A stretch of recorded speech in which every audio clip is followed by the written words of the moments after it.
Que bom vocês por aqui novamente. Hoje vamos falar sobre espiritualidade. Mas antes de mais nada, dê o seu like, se inscreva no nosso canal, pois isso é muito importante para nós. Então, sem mais delongas, vamos ao tema de hoje. Cristianismo, islamismo, budismo, hinduísmo. Qual é a melhor religião? Existe uma melhor religião?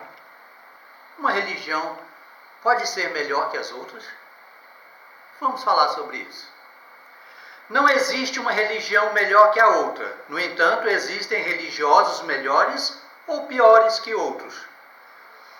Ou seja, a religião depende daqueles que a praticam. Toda religião, em princípio, é boa, desde que se siga aquele velho preceito de Jesus: amai a Deus sobre todas as coisas e o próximo como a ti mesmo, independentemente de sua religião, de sua posição, da sua cor, raça, opção sexual e nada. Não existe condição para o amor. O amor deve ser abrangente, deve ser incondicional. Você pode ser uma excelente pessoa, não importa a sua religião, a sua crença ou descrença. O que importa mesmo é o amor que você cultiva em seu coração, amor pelo próximo, por si mesmo e por toda a criação de Deus. Ou seja, o que importa mesmo na vida é o amor pelos outros, o amor por toda a criação, pela natureza e o amor por si mesmo. Nunca devemos esquecer: quem não ama a si mesmo não tem como amar o outro.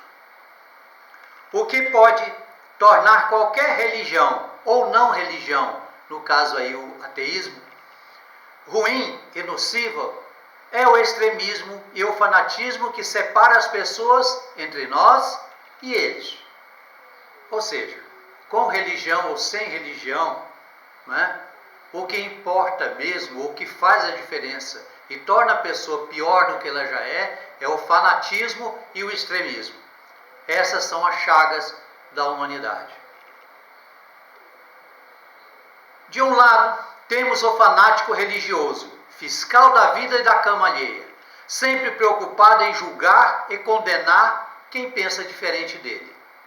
Por outro lado, e na outra ponta, temos o descrente, no caso, o ateu, que diz não acreditar em nada além da matéria. Estes, por sua vez, estão sempre tentando provar a sua inteligência e o seu ponto de vista, combatendo sempre os que acreditam em Deus. Ou seja, em um polo você tem o fanático religioso e no outro polo, no outro extremo, você tem o fanático ateu. Lembrando mais uma vez que o fanatismo é uma chaga na humanidade. O fanatismo é a razão de grande parte das mazelas e do mal que existe no mundo. O fanatismo, a ambição, o egoísmo, a sede de poder e de riqueza. Religiosos e ateus são os dois lados da mesma moeda, ambos fanáticos, ambos intransigentes e ambos cegos para a realidade da vida. Os fanáticos, eles vivem um mundo paralelo. Eles não conseguem ver a realidade. Que todos nós somos um só, a humanidade é uma só, e todos nós fazemos parte dela, seja quem formos, seja no que acreditemos, seja o que fazemos, nós somos uma parte do todo. É como se religiosos e ateus fanáticos estivessem em duas salas, uma com uma luz muito intensa e outra na escuridão. Os fanáticos religiosos e ateus nestas salas não enxergam por causa da luz brilhante em uma sala e o escuro total na outra, mostrando que tanto a luz intensa como a escuridão total podem nos cegar. É como se em um ambiente, uma sala, estivessem ateus e religiosos. Os religiosos, não importa a ordem, mas os religiosos acendem uma luz muito intensa e ninguém consegue enxergar. Então os ateus dizendo que, da forma que eles agem, as pessoas poderão enxergar a realidade, eles vão lá e pá, apaga a luz. Fica tudo no escuro e ninguém enxerga da mesma forma. A solução qual é? É deixar o extremismo de lado e ligar uma luz mais amena. Então todos vão enxergar. Então, o mais certo, o mais sábio, é aquele que fica no caminho do meio, né? Sem extremos. A melhor forma de enxergar a realidade é abandonar os extremos, é ter bom senso e lucidez. Tudo está no equilíbrio. O próprio universo sempre procura o equilíbrio. O equilíbrio entre a luz ofuscante e as trevas. A Terra nos dá o exemplo do equilíbrio entre a luz e as trevas, com os dias e as noites se sucedendo continuamente. A própria natureza nos dá a ideia do polo, né? A própria Terra nos mostra a importância, né, de não vivermos extremos, na unidade apenas, de um lado do polo apenas. Então temos a noite e temos o dia, né? Em planetas onde só tem um dia, só tem o dia, né, que fica com a mesma face voltada para a sua estrela, o calor daquela parte voltada para a sua estrela é infernal. Em compensação, o outro lado que não recebe a luz é um inferno de gelo, né? A temperatura mais amena desses planetas é aquela parte que fica entre a luz que recebe da estrela e a outra parte que fica na escuridão. Sempre é o meio termo. Devemos resistir aos extremistas, pois eles estão continuamente tentando atrair mais pessoas para suas hostes, para ganhar força e subjugar todas as suas ideias e costumes, ou seja, subjugar todas as suas próprias ideias e aos seus costumes, né? Os extremistas estão sempre procurando atrair pessoas para o seu lado, para se fortalecerem e poderem dominar o outro. Para o extremista, quem não pensa como ele é um inimigo, é até de um demônio, é considerado como um demônio, né? Ou seja, eles desumanizam as outras pessoas, né? O fanático precisa de um inimigo, ele não vive sem um inimigo, ele não vive sem conflito.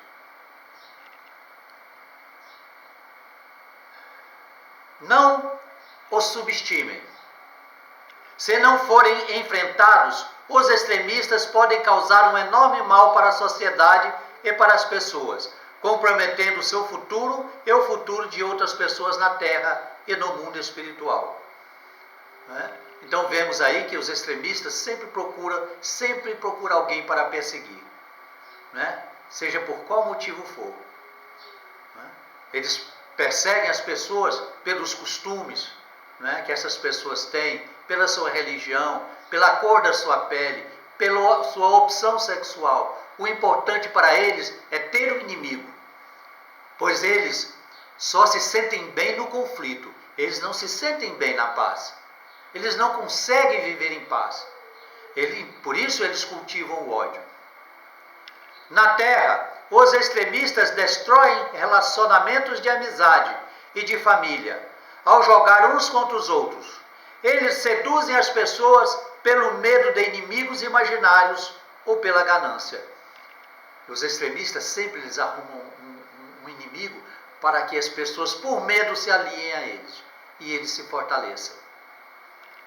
Para muitos, a antecipação do nada após a morte pode levar à morte pelo suicídio, cuja taxa é mais alta em países de população com maioria de ateus.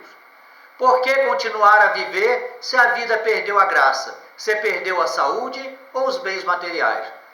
Ou seja, para quem acredita que somos apenas animais e que na morte acaba tudo, né? Para que continuar vivendo se a vida perdeu a graça, né? Só que a vida perde a graça somente em alguns momentos, ou se você estiver doente, né? Estiver com depressão, estiver com algum trauma, certo? Mas e aí? Isso tem cura, né? Você pode fazer um tratamento e recuperar a sua vida, né? Além do mais, aquela pessoa que se mata, ela causa muito sofrimento, né, aos seus parentes, aos seus amigos. E isso não é justo, né? Isso é um egoísmo. Se a vida não continua após a morte, por que não abreviar se ela perdeu a graça?